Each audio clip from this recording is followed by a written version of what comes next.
They look at you and see nothing, no status, no power, no influence. They measure you by what you have, not by what you are becoming. And because the world does not bow, you begin to doubt whether you deserve a throne at all. That is how kings are erased before they are ever crowned. Listen carefully. Power does not begin when the world recognizes you. Power begins the moment you stop needing it to. A king is not created by applause. He is forged in dismissal, ignored, overlooked, underestimated. When the world treats you like nothing, you are being handed a weapon, invisibility. And invisibility is freedom.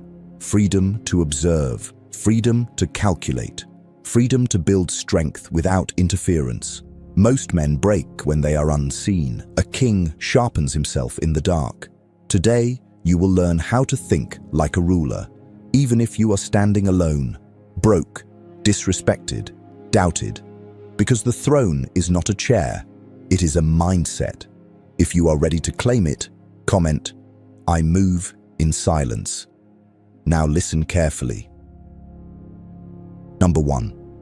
The birth of inner authority. The first mistake you make when the world treats you like nothing is believing it. You start adjusting your posture to fit their low expectations. You shrink your voice. You soften your ambition. That is how ordinary men are manufactured. A king does the opposite. When he is dismissed, something cold awakens inside him. He does not argue. He does not beg for recognition. He studies. He watches who holds influence, who controls resources, who commands attention, and most importantly, who thinks they are powerful, because power is rarely where it appears to be. Machiavelli understood this. Authority is first internal, then external. If you cannot govern your impulses, your anger, your need for validation, you will never govern anything else. The world may deny you status, but it cannot deny you discipline unless you surrender it.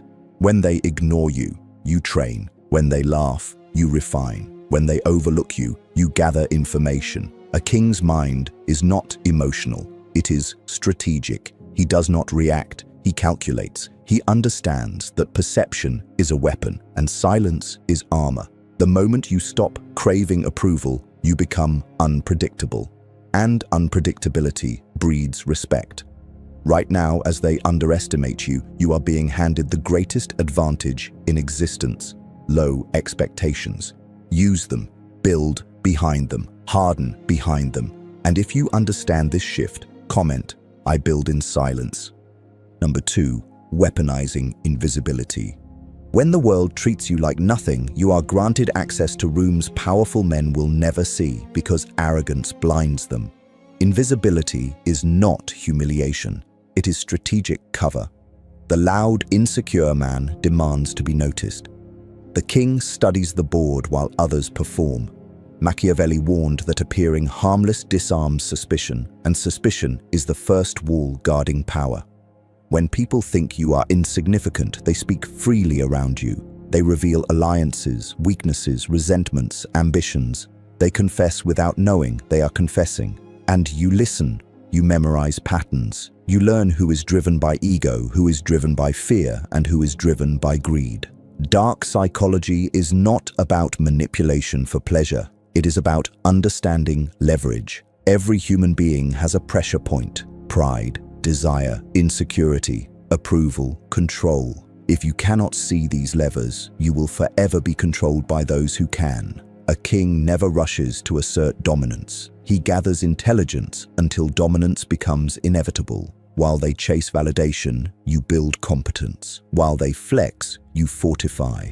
While they talk, you sharpen silence into a blade. There is immense power in being underestimated because it removes resistance. No one blocks the path of someone they do not perceive as a threat. So you move quietly. You develop skills they cannot ignore later. You build physical strength, financial stability, mental discipline. You construct a foundation so solid that when you finally reveal your edge, it feels sudden to them, but it was calculated by you. Understand this clearly. Exposure too early invites sabotage. Growth in silence prevents it. If you are learning to value your invisibility instead of resenting it, comment, "They won't see me coming." This is not about revenge. It is about preparation. And preparation is the difference between a man who complains about the throne and a man who takes it. Number 3, emotional control, the king's iron discipline. If you cannot control your emotions, you are not thinking like a king. You are reacting like prey. The world will insult you, ignore you, disrespect you, and test your pride deliberately. It wants to see if you are stable or fragile. Most men fail here. They lash out. They defend themselves too quickly. They try to prove their worth in moments that do not matter. That is weakness disguised as passion. A king understands that emotion is information, not instruction.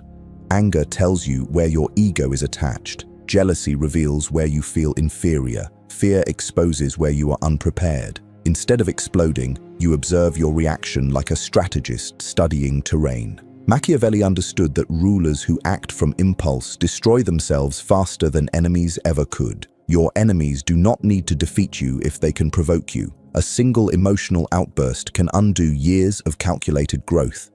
So you train yourself to pause, to breathe, to speak slower than you feel. Silence unnerves people because it denies them control over your state. When someone tries to belittle you and you remain composed, you shift the power dynamic instantly. They expect defense, you give them indifference. They expect reaction, you give them calculation. This is masculine stoicism, not emotional suppression, but emotional mastery. You feel everything, but you reveal nothing unnecessarily. You do not advertise your frustration. You do not broadcast your plans. You do not let temporary feelings dictate permanent decisions. Dark psychology teaches that the calmest person in the room often holds the most leverage because emotional people are predictable, and predictability is exploitable. When you detach from the need to win every argument, you begin to win long-term wars. When you stop needing others to validate your intelligence, you become sharper. When you stop chasing respect, you start commanding it. Emotional discipline is the invisible crown. Without it, you are just another loud man competing for attention. With it, you are untouchable because no one can pull your strings. The world may treat you like nothing, but if you refuse to crumble internally, you are already ahead of those who depend on applause to function. Master this, and you become dangerous in the most controlled way possible. If you are choosing discipline over reaction from this moment forward, comment, "My emotions serve me." Number 4. The art of strategic detachment. A king who needs to be liked is already enslaved. Read that again. The moment your self-worth depends on approval, you have handed strangers the keys to your identity. The world treats you like nothing because it senses your hunger for validation, and hunger makes a man negotiable. Machiavelli understood a brutal truth. It is safer to be respected than loved, and far more powerful to be neither dependent on love nor shaken by hatred. Strategic detachment is not coldness for the sake of ego. It is the refusal to let emotions, attachments, or temporary pleasures compromise long-term authority. When you detach, you see clearly. You stop romanticizing people who use you. You stop chasing opportunities that drain you. You stop over-explaining yourself to those committed to misunderstanding you. Detachment sharpens judgment. It allows you to walk away without theatrics, without revenge, without dramatic speeches. Silence becomes your exit strategy. Dark psychology teaches that the person least emotionally invested controls the frame. If you are willing to leave, you are powerful. If you are willing to cut access, you are powerful. If you are willing to lose the crowd to protect your focus, you are powerful. Weak men cling, kings choose. There is a difference. When the world treats you like nothing, it tempts you to overperform for recognition. You try harder, you give more. You tolerate disrespect in exchange for crumbs of approval. That is how you dilute your value.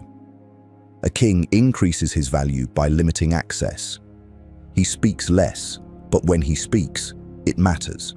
He appears less, but when he appears, it is intentional. He invests in himself more than he invests in impressing others.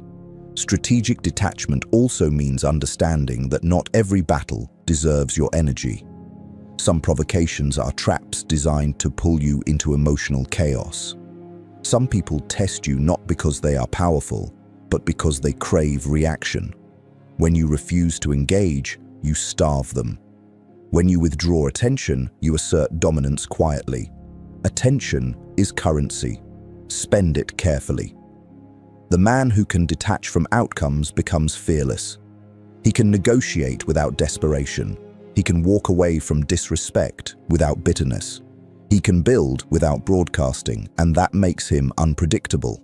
Remember this: the world only has power over the parts of you that are attached. Detach from validation, and criticism loses sting. Detach from constant approval, and rejection loses weight. Detach from toxic alliances, and manipulation loses grip. This is not about isolation. It is about sovereignty. You are not cold, you are selective. You are not distant, you are disciplined. You are not heartless, you are strategic. When you stop needing to be understood, you start being respected. When you stop chasing inclusion, you become the standard others chase. That is the paradox of power. If you are ready to detach from what weakens you and attach only to what strengthens you, comment, "I choose power over approval." Number 5. Building power in the shadows. While ordinary men chase visibility, a king builds infrastructure. Understand this distinction clearly. Attention is temporary. Infrastructure is permanent. When the world treats you like nothing, you are given the most valuable gift imaginable: privacy. And privacy is the breeding ground of power. Machiavelli wrote that a ruler must lay strong foundations before fortune tests him. Most men wait for opportunity before preparing. A king prepares so thoroughly that opportunity becomes inevitable. In the shadows, you are not distracted by applause or criticism. You are free to develop skills that compound silently. Financial literacy, physical discipline, strategic communication, emotional endurance, social calibration. These are not glamorous pursuits, but they are lethal advantages over time. Dark psychology teaches that power often lies not in what is displayed, but in what is controlled behind the scenes. The man who controls resources does not need to shout. The man who controls his body does not need to intimidate. The man who controls information does not need to gossip. When you are overlooked, you have space to acquire leverage without interference. Leverage is everything. It is the difference between asking and deciding, between hoping and commanding, between reacting and orchestrating. Most people want power without preparation. They crave influence without competence. They want respect without evidence. That is why they remain frustrated. You will not make that mistake. You will use this phase of invisibility to construct systems that make you untouchable. You wake up earlier. You train harder. You read what others ignore. You study negotiation, persuasion, body language, financial structures. You observe how authority operates in different environments. You analyze leaders not to admire them blindly, but to decode their strengths and flaws. Every skill you build is a brick. Every disciplined day is mortar. Brick by brick, you construct a fortress no insult can penetrate. This is masculine stoicism in action. Silent improvement without announcement. You do not broadcast your grind. You do not post every move. You let results accumulate quietly until denial becomes impossible. There is something psychologically destabilizing about a man who rises without warning. One day, he is ignored. The next day, he owns the room. People will call it luck. They will call it timing. They will call it privilege. They will never see the years you spent sharpening in obscurity. That is the advantage of shadow work. It hides the process while revealing the outcome. But understand this: building in the shadows requires patience. It requires resisting the urge to prove yourself prematurely. Early exposure invites sabotage. Premature celebration invites complacency. Stay disciplined, stay patient, stay focused. Power that grows slowly grows roots. And rooted power does not collapse under pressure. The world may still treat you like nothing today. Good, let it. While they scroll, you study. While they gossip, you build. While they chase approval, you cultivate authority.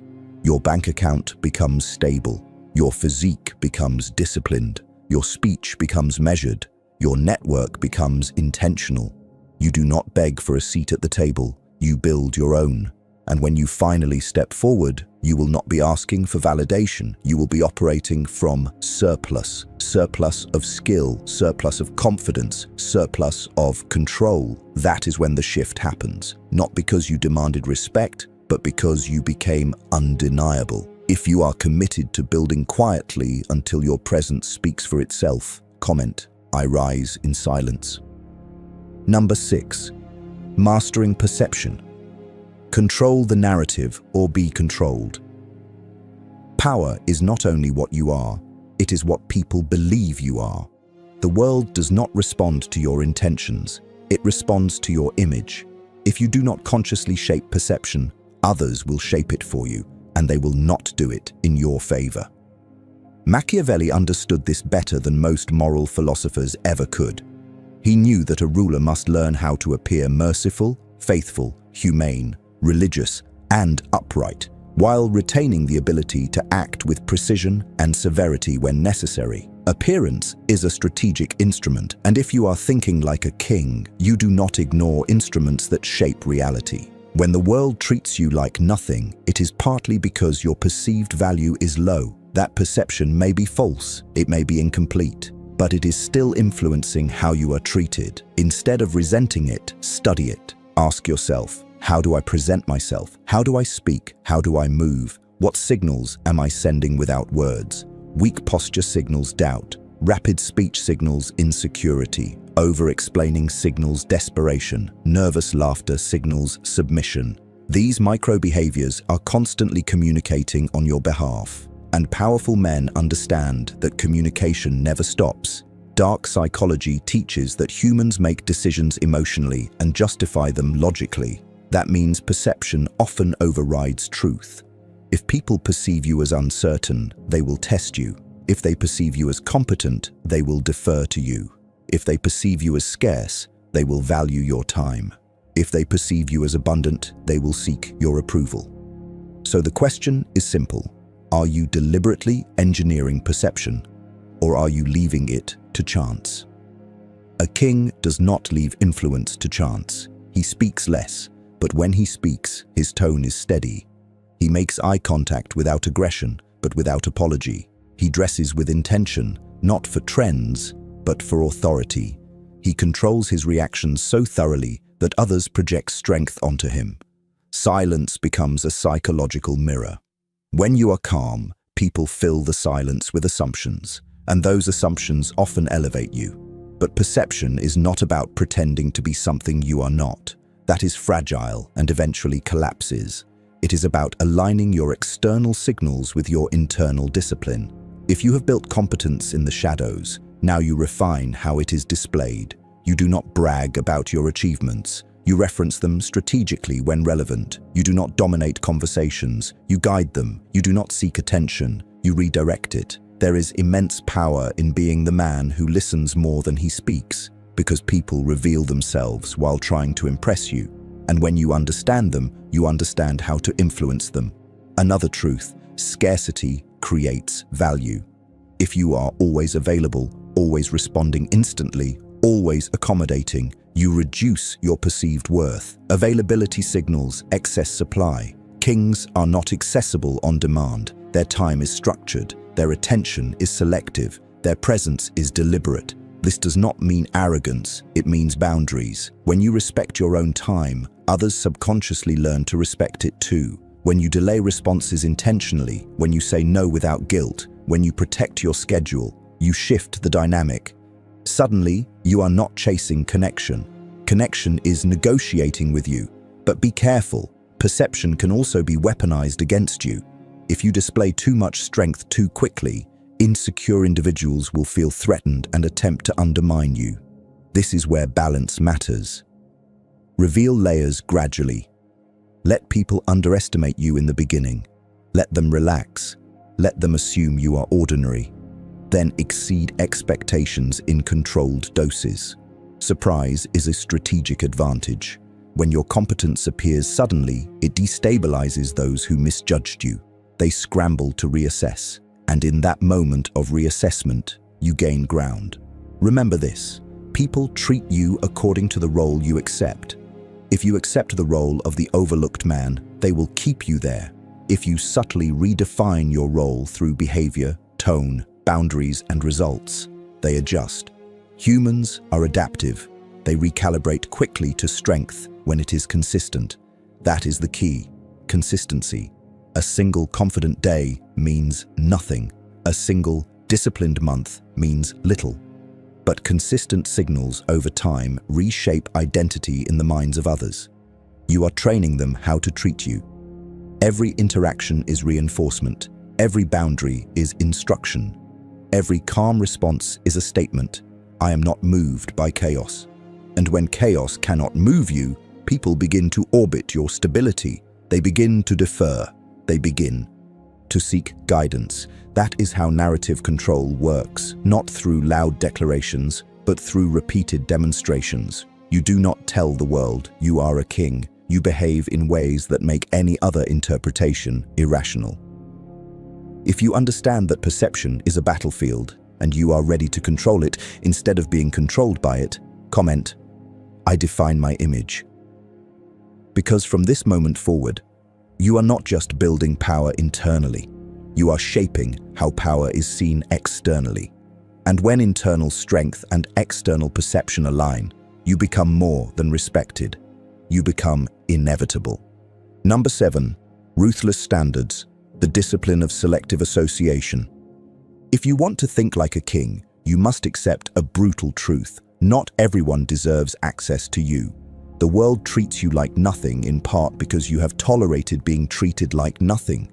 You allowed proximity without standards. You entertained conversations that drained you. You kept alliances that weakened you. You gave loyalty to those who offered convenience instead of strength.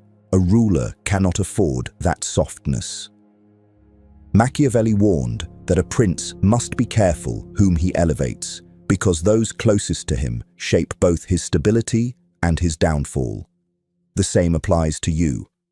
Your circle is not a social decoration, it is a strategic environment. Every person around you either sharpens you or dulls you, either expands your ambition or normalizes your mediocrity, either challenges your thinking or feeds your excuses. And if you are serious about becoming untouchable, you cannot allow emotional comfort to override strategic value. This does not mean you treat people as tools, it means you understand influence. Energy transfers, standards transfer, mindsets transfer. If you surround yourself with complainers, you will unconsciously adopt their lens of victimhood. If you surround yourself with disciplined builders, you will feel pressure to elevate. That pressure is good, it forges you. Dark psychology teaches that proximity creates persuasion. The people you spend the most time with gradually shape your beliefs without your awareness. They redefine what feels normal. If chaos is normal in your environment, you will struggle to build peace. If laziness is normal, discipline will feel extreme. A king consciously chooses environments that reinforce power, not weakness. And here is where ruthless standards come in. You must audit your associations with cold honesty. Who respects your boundaries? Who subtly undermines them? Who celebrates your growth? Who feels threatened by it? Who adds value to your mind? Who drains it with gossip and negativity? Stop answering emotionally. Answer strategically. Loyalty is earned through alignment, not history. Just because someone has known you for years does not mean they deserve unlimited access to your future. Growth creates tension. When you evolve, insecure individuals feel left behind and attempt to pull you back into familiarity. They will call you changed. They will say you think you are better. They will test your resolve. This is where most men collapse. They sacrifice momentum to maintain comfort. A king does not apologize for evolution. He understands that expansion requires friction. He chooses friction over stagnation. Selective association also means limiting how much of yourself you reveal. Oversharing weakens leverage. If everyone knows your fears, your insecurities, your long-term plans, you are exposed. Information is currency. Share it with discernment. The more unpredictable you remain, the harder it is to manipulate you. You can be respectful without being transparent. You can be kind without being accessible. You can be present without being vulnerable to everyone. Power requires filtration. Not everyone is meant to witness your full vision. Another reality, you must become comfortable with solitude. When you raise your standards, your circle may shrink before it expands. That transition feels lonely, but loneliness is not loss. It is refinement. It is the space between who you were and who you are becoming. Many men would rather stay surrounded by mediocrity than sit alone with ambition. That is why they remain ordinary. You will not. You will endure temporary isolation for permanent elevation. You will choose conversations that stimulate growth over conversations that soothe insecurity. You will invest time in mentors, in books, in disciplined peers. You will treat your environment like sacred ground. And here is the final layer. You must hold ruthless standards for yourself as well. It is easy to demand excellence from others, harder to demand it internally. Do you keep promises to yourself? Do you follow through when no one is watching? Do you maintain discipline when motivation fades? Self-betrayal is the fastest way to erode authority. If you cannot rely on yourself, no one else should. A king's word to himself is law. When you say you will train, you train. When you say you will study, you study. When you say you will cut distractions, you cut them. Integrity with yourself builds unshakable confidence, and unshakable confidence radiates. People feel it. They may not understand it, but they respond to it. As you tighten your standards, something shifts. Fewer people have access, but those who remain are aligned. Conversations become sharper. Goals become clearer, energy becomes focused. The world may still attempt to treat you like nothing, but your environment now reinforces your sovereignty, and sovereignty is contagious. If you are ready to raise your standards without apology and guard your circle like a fortress, comment. Access is earned. Number 8. Controlled aggression, the calculated edge of a king. There is a difference between being dangerous and being reckless. Most men confuse the two. They think aggression means loud dominance, visible intimidation, constant confrontation. That is amateur behavior. A king understands aggression as a controlled resource, not an emotional reflex. When the world treats you like nothing, you feel the urge to prove yourself with force, to speak louder, to push harder, to demand recognition. But uncontrolled aggression exposes insecurity. It signals that you are reacting, not commanding. Machiavelli made it clear that cruelty, when used, must be swift, calculated, and purposeful, never scattered or emotional. The same principle applies to your mindset. Controlled aggression is the ability to apply pressure precisely where it creates maximum impact and minimum backlash. It is the ability to confront without losing composure, to dominate without appearing desperate, to assert boundaries without theatrical rage. Dark psychology teaches that people respect force when it is measured. Explosive men are feared temporarily but dismissed long-term. Controlled men are studied carefully. When you speak calmly while delivering a hard truth, it unsettles people. When you hold eye contact and say no without raising your voice, it recalibrates the dynamic. When you cut off disrespect instantly without drama, it teaches others how to treat you. Controlled aggression also means knowing when to escalate and when to withdraw. Not every insult deserves response. Not every challenge deserves engagement. A king chooses battles that advance position, not ego. If confrontation strengthens your leverage, use it. If silence preserves your advantage, remain silent. This discernment is power, but do not mistake restraint for passivity. Passivity is fear disguised as patience. Controlled aggression requires inner fire, a refusal to tolerate mediocrity from yourself or disrespect from others. It means training your body relentlessly, not out of vanity, but out of discipline. It means building financial independence so no one can corner you economically. It means sharpening your intellect so you are never mentally outmatched in negotiation. This is aggression directed inward, the daily war against weakness. And that war never stops. You wake up and attack your laziness. You confront your excuses. You eliminate distractions that dilute focus. You channel frustration into progress. Instead of arguing online, you read. Instead of complaining about opportunities, you create them. Instead of envying another man's position, you reverse engineer his strategy. That is controlled aggression in its purest form, converting emotional energy into strategic action. There is also a social dimension. When you enter a room, your presence should carry contained intensity. Not hostility, not arrogance, intensity. Your posture upright, your movements deliberate, your speech measured. People should sense that you are not to be handled casually. This is not performance, it is embodiment. It is what happens when you stop seeking validation and start building capability. Capability breeds confidence. Confidence radiates pressure, and pressure, when subtle, commands respect. Another critical layer: you must be capable of decisive action. A king who hesitates excessively loses momentum.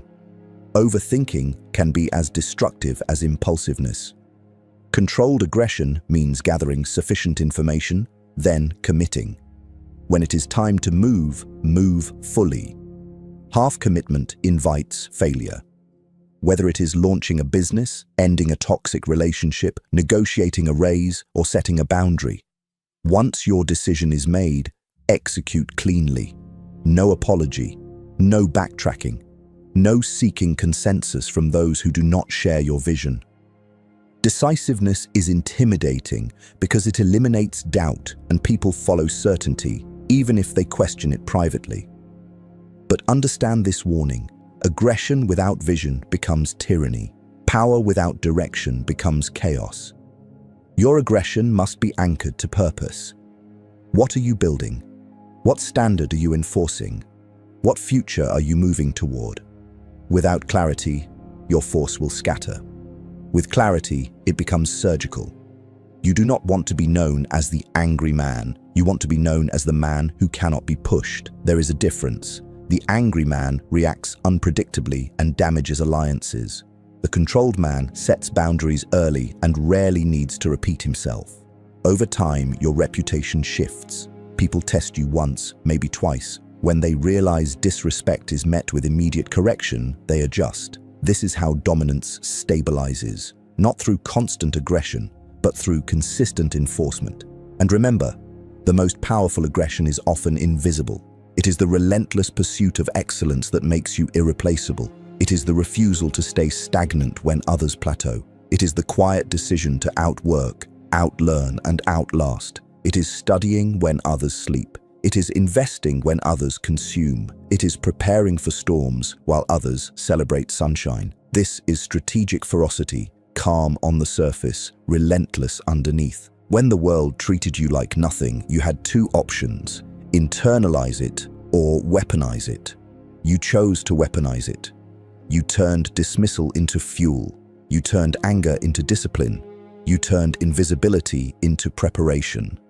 That is the transformation. Controlled aggression is not about harming others. It is about eliminating weakness within and confronting obstacles without hesitation.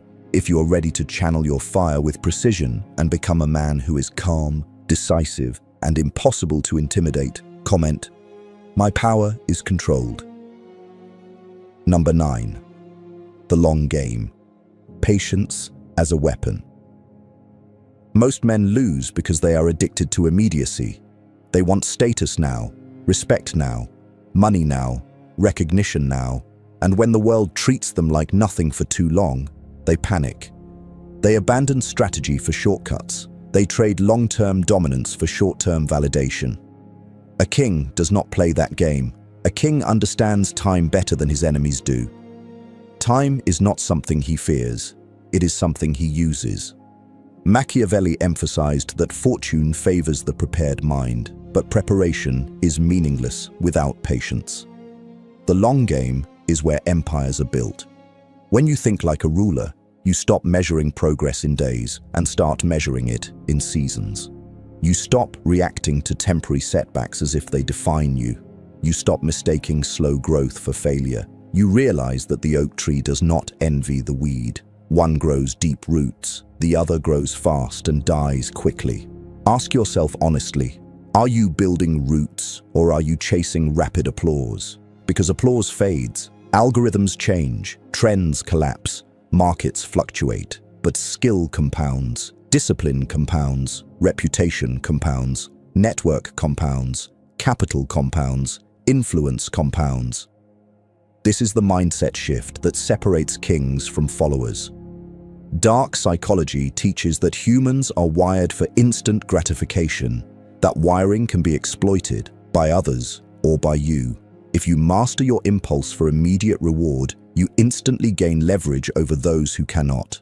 They will reveal their impatience, they will expose their desperation, they will overextend financially, emotionally, socially. They will burn bridges for quick gains. You will remain steady, you will conserve resources, you will wait for high probability moves. Patience is not passivity, it is calculated delay. It is observing the board until the right opportunity presents itself. It is letting competitors burn energy fighting each other while you strengthen your position quietly. It is understanding that sometimes the strongest move is no move at all. Strategic restraint is a flex most people cannot comprehend. When the world treats you like nothing, it tempts you to prove yourself prematurely. Resist that urge. Premature exposure invites unnecessary resistance. Growth hidden is growth protected. There will come a moment when your preparation aligns with opportunity. That moment must find you ready, not emotional, not distracted, not resentful.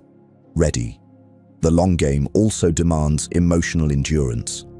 There will be stretches where progress feels invisible, where effort feels unrecognized, where loneliness creeps in because you have distanced yourself from mediocrity but have not yet reached mastery.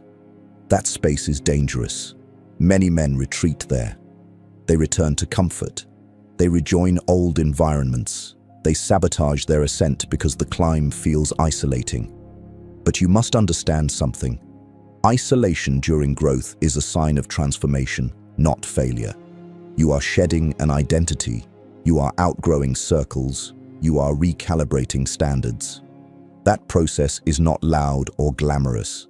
It is internal and often silent, but it is necessary. A king who cannot endure solitude cannot endure leadership, because leadership is lonely at the top. Decisions become heavier, responsibility becomes greater, criticism becomes sharper, pressure becomes constant. If you cannot handle being unseen at the bottom, you will not survive being targeted at the top. Patience trains resilience. It conditions your nervous system to remain stable during uncertainty. It builds confidence, not from applause, but from accumulated evidence of discipline. Every day you execute your habits without external validation, you are reinforcing self-trust. And self-trust is unbreakable. Over time, something shifts. The same world that treated you like nothing begins to sense difference. Your speech becomes deliberate. Your body reflects training. Your finances reflect strategy. Your network reflects intention. Your reactions reflect control. Your aura reflects certainty. People notice before they admit it. Respect grows quietly before it is spoken. And by the time recognition arrives, you no longer crave it. That is the paradox. When you stop needing the crown, you are finally ready to wear it. The long game is about becoming inevitable. So inevitable that outcomes bend toward you because your preparation outweighs resistance. If you are committed to playing years ahead while others chase days, comment, "I play the long game." Number 10. The untouchable standard. Now you understand the shift. The world treating you like nothing was never a curse. It was a filter, a test, a furnace. It revealed whether you would shrink into resentment or rise into sovereignty, and you chose sovereignty. This is where the transformation completes. Not in arrogance, not in revenge, but in standard. A king does not wake up asking how he feels. He wakes up knowing who he is. Identity becomes anchored, unshaken by praise, unmoved by insult. You are no longer reacting to the world's perception. You are operating from internal certainty. That certainty is quiet, but immovable. You have built in silence. You have mastered emotion. You have refined perception. You have raised your standards. You have controlled your aggression. You have committed to the long game. Now you embody the untouchable standard. And here is what that truly means. You no longer negotiate with weakness, not in yourself, not in others. If a habit dilutes you, you cut it. If a person disrespects you, you correct it once or remove access. If an opportunity distracts from your mission, you decline it. No drama, no speeches, no need for validation, just decisions aligned with power. The untouchable man is not loud, he is precise. His time is structured, his body is disciplined, his finances are intentional, his mind is sharp, his words are measured, his presence carries weight because he carries himself with weight.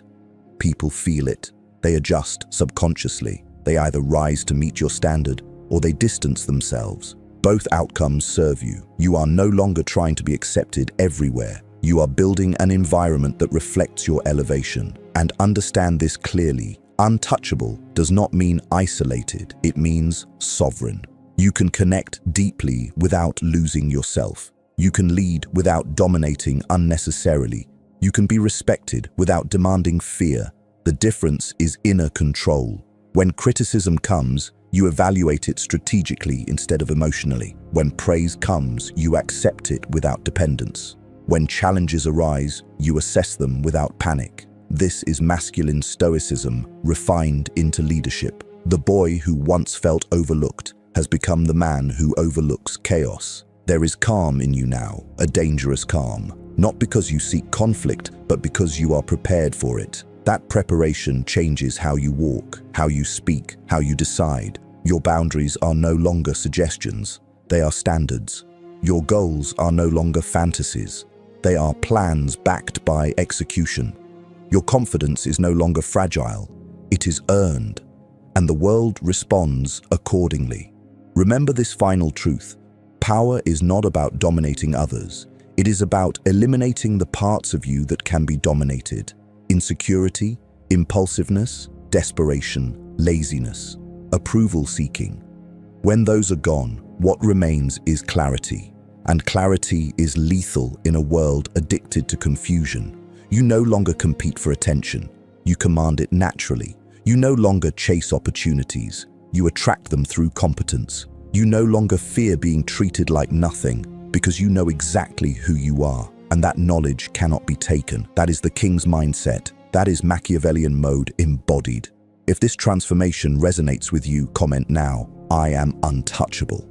Let it be a declaration, not a wish. And if you are committed to living in Machiavellian mode, disciplined, strategic, sovereign, then like this video, subscribe to the channel, and turn on notifications.